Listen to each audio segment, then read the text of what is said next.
एक राजा के दरबार में बहुत समझदार मंत्री था। वह हर समस्या का हल निकाल लेता था और राजा कोई भी बड़ा फैसला लेने से पहले हमेशा उससे सलाह करता था। इस वजह से दरबार के दूसरे लोग मंत्री से जलते थे। एक दिन राजा ने मंत्री से कहा, तुम बहुत स्मार्ट हो, लेकिन तुम्हारा बेटा बहुत बेवकूफ है और उसमें अक्ल नहीं है। मंत्री को यह सुनकर बुरा लगा और उसने पूछा, महाराज, आप ऐसा क्यों कह रहे हैं? आपको ऐसा क्यों लगता है कि मेरा बेटा बेवकूफ है?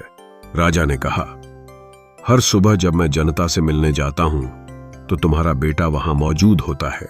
मैं उससे रोज पूछता हूं, गोल्ड ज्यादा कीमती है या सिल्वर? और हर बार तुम्हारा बेटा कहता है सिल्वर। यह सुनकर दरबार में सब लोग हंसने लगे और मंत्री को बहुत बुरा लगा। वह बिना कुछ कहे सीधा घर गया और अपने बेटे से पूछा, सबसे कीमती मेटल कौन सा है, गोल्ड या सिल्वर?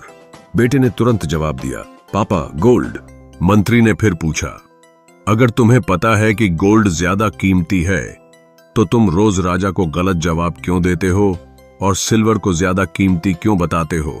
बेटे ने जवाब दिया, पापा, हर सुबह राजा बाजार में जनता से मिलने आते हैं।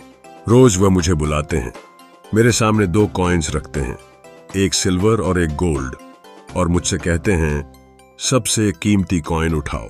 ले मैं हमेशा सिल्वर कॉइन उठा लेता हूं और राजा हंसते हुए चले जाते हैं। मंत्री ने पूछा, तुम रोज सिल्वर कॉइन ही क्यों उठाते हो?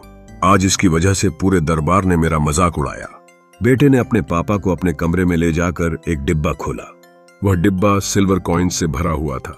इतने सारे सिल्वर कॉइन्स देखकर मंत्री चौंक गए और पूछा, तुम्हारे पास इतने सारे सिल्वर कॉइन्स कहां से आए? बेटे ने मुस्कुराते हुए कहा, पापा, ये सारे कॉइन्स राजा ने मुझे दिए हैं। जिस दिन मैं राजा को सही जवाब देकर गोल्ड कॉइन उठा लूंगा, उसी दिन राजा मुझसे यह सवाल पूछना बंद कर देंगे और मैं रोज मिलने वाला सिल्वर कॉइन खो दूंगा।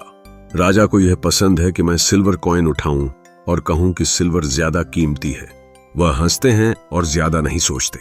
मैं एक गोल्ड कॉइन के लिए अपनी रोज की सिल्वर इनकम क्यों बंद करूं? यह सुनकर मंत्री को अपने बेटे पर गर्व हुआ और उसने समझा कि भले ही लोग उसके बेटे को बेवकूफ समझें, लेकिन असली अक्ल उसी के पास है। अब जब भी कोई मंत्री के बेटे को बेवकूफ कहता, मंत्री बस मुस्कुराते और चुप रहते। सीख, कुछ लोग छोटे से काम को बहुत बड़ा दिखाते हैं, जबकि कुछ लोग बिना दिखावे के बड़ी चीजें कर जाते हैं। अगर आपको पता है कि आप सही कर रहे हैं, तो इस बात से कोई फर्क नहीं पड़ता कि लोग आपको बेवकूफ या पागल कहते हैं। दुनिया अक्सर उन लोगों को पागल कहती है जिन्हें वह समझ नहीं पाती। अगर आपको यह स्टोरी पसंद आई हो तो इसे दूसरों के साथ जरूर शेयर करें। मैं फिर मिलूंगा एक और इंस्पायरिंग स्टोरी के साथ। धैर्य रखें, आभारी रहें और लाइफ में आगे बढ़ते रहें।